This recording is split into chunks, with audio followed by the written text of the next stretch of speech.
Welcome to Standing Post. I'm United States Secret Service Director, stepping in to host today's episode. I'm here at the James J. Rowley Training Center with former NFL wide receiver and current CBS Mornings co-host Nate Burleson. Nate, welcome to our training center. You've had quite a day today. Yes. For our listeners, I'd like to explain a little bit of the origin about how we got you here. The Secret Service has been pursuing the feasibility of building a White House defense training facility to enable our personnel to fully train to the best of their capabilities here at the Academy. Back in May, we had a segment that aired on CBS Mornings about our quest, and you mentioned that you would be interested in training with us. Yes. So we fast forward to today, where you were gracious enough to accept our invitation to train, and we paired you up with our special operations personnel. Mm-hmm. Can you tell us a little bit about an overview of what your day was like today? All right, let's rewind to me being on TV. I showed interest.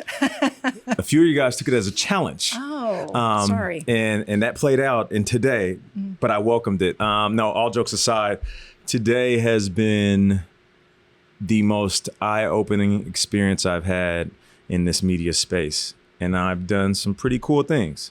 You know, shout out to former President Barack Obama. Sat down with him. That was pretty cool.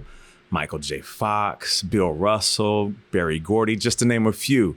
Shout out to Rihanna. Like, I've done some cool things, but this right here has been more than I expected in such a good way. I knew it was going to be tough. Yeah. I knew it was going to be grueling. I knew that the men and women were going to be tough on me. All that was expected, but what made it special was how they pushed me in such a positive way. It took me back to my locker room days as an athlete. And then there was just some really cool stuff with some vehicles driving fast, some presidential vehicles that I was able to look at, and some top secret stuff I can't tell you about right now. That's right. Well, that's pretty awesome praise, and I appreciate it. And I know the men and women of the Secret Service really appreciate you saying that too. So thank you for putting us in that category with some pretty esteemed people. Yeah. What would you draw the comparisons from your NFL training days to the training that you went through today? It would have to be the most grueling part of the season, which for us, it's the dog days of summer or training camp, where we wake up at 4 or 5 in the morning. We get to the facility. Most of the time, we're treating our bodies because it's banged up. Right. And then we hit the field early, practice with pads on, go do film study. Then we eat. Then we lift weights, more treatment, and then another practice, and then more meetings. And then we go to bed, wake up, and do it again. I had that feeling today. And if you're an athlete that loves the game and you love your team, that doesn't scare you.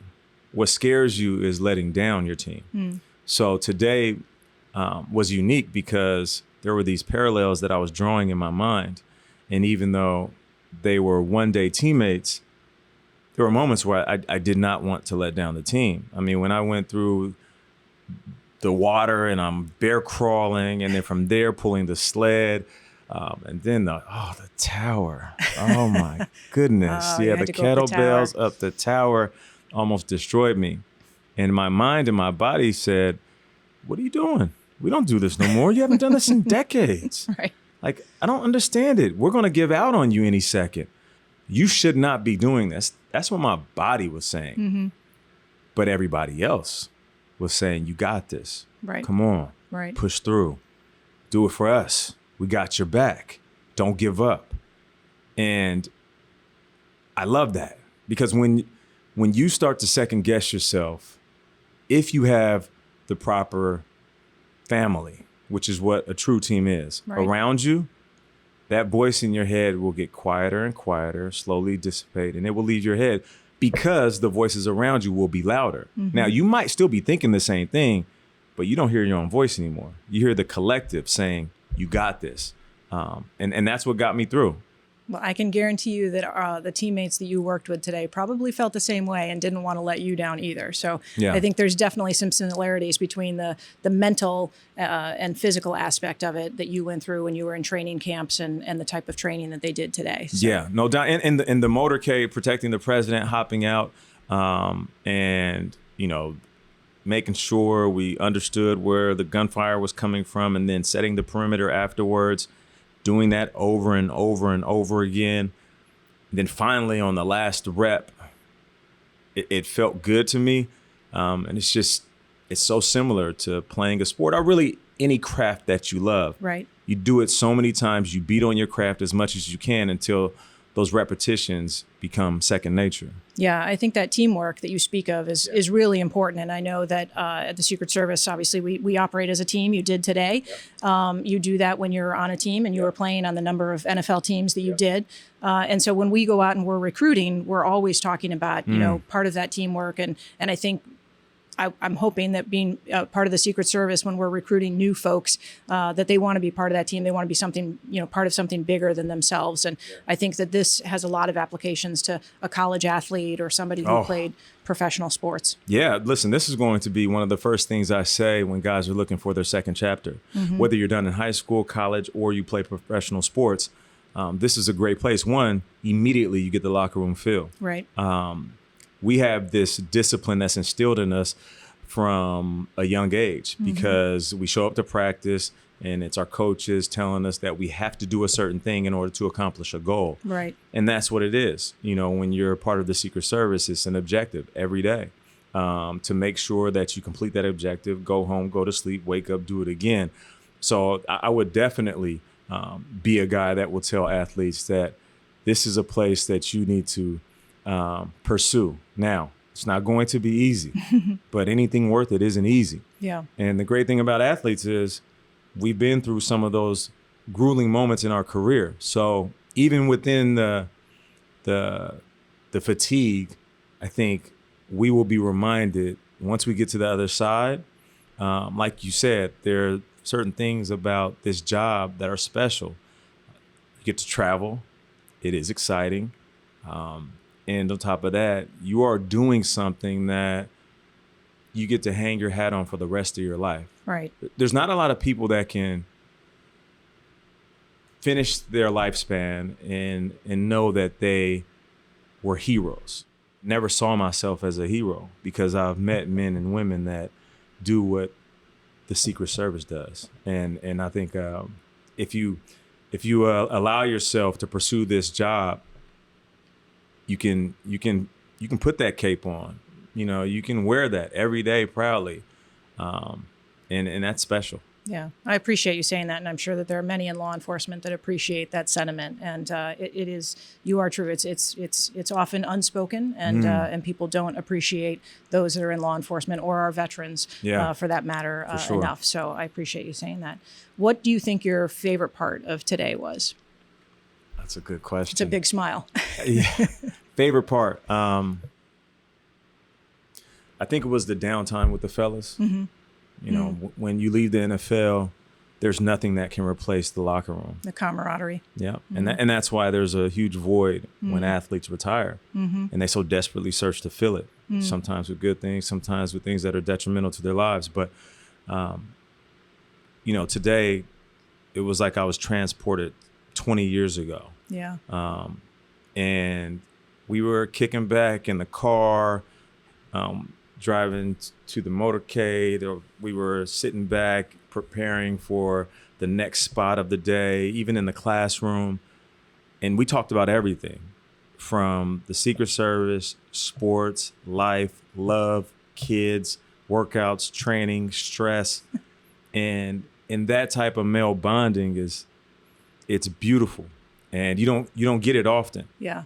So I think that was my favorite part. You ran the gamut there of all the topics. That was it. We talked about everything. We had a lot of time. Obviously. Yeah. Well, you can come back. We don't pay as well as your current gig, but you can come back and hang out anytime if you want. I've made enough money. Yeah, I'm good. As long as you give me one of them presidential cars. I know sometimes you don't let them go, but take the police package off and let me have it.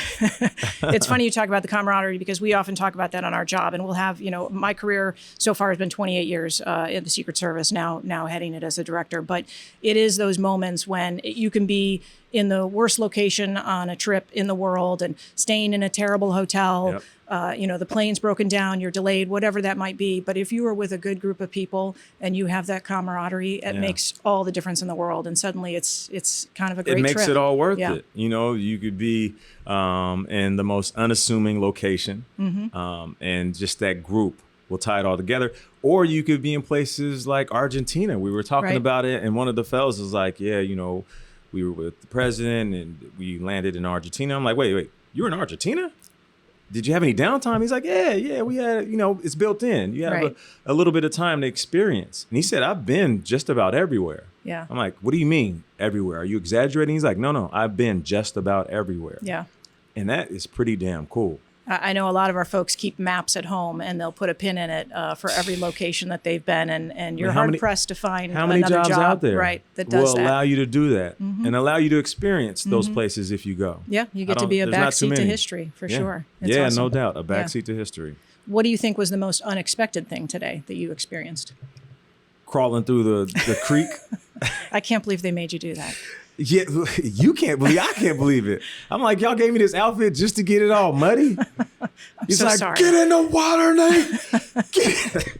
I made eye contact. Was like, really? He's like, get in the water and crawl. And I was crawling, and he's like, hurry up. And I'm like, I don't know how to hurry in the water. I know how to swim in water that's deep, but I don't know how to crawl in creek water. So. That was the most unexpected. But once I got through that, I'm like, look, I'm soaked, muddy. Like, how bad can it get, really? Maybe they were just trying to cool you down? Maybe they were trying to cool me down. And I thought to myself, it can't get any worse than this. And it did. But at least I was already cooled down. Right. Yeah. What would you say your motivation is to stay physically fit? And is that important for you? Man, I got to stay in shape because you know what? It's kind of like jumping out of a plane. And shout out to CBS Mornings. I have one of the best jobs in the world because I get to tell the stories that are meaningful. And I wanted to jump out of the plane with the Golden Knights, U.S. Army. Yeah. And after jumping out of the plane, I thought to myself immediately, I want to do it again. And I'm not going to lie. I want to come back here. I want to come back and I want to work out and I want to train and I want to do more. I want to see more. Yeah. So there's my motivation right there. Well, we appreciate that. And I think that today, officially, you get bragging rights for your kids that you can say you did something cooler. Now, here's the thing. When I told them I was doing this, like the shock in their face and the excitement they had in their voice, like more than anything I've ever done, more than any piece, any story that I've ever told, and I deeply appreciated that because I have a respect for law enforcement and now even deeper respect for the Secret Service. But like my boys showed that exact same respect. Right. And, they were like, oh man, Dad, that's pretty cool.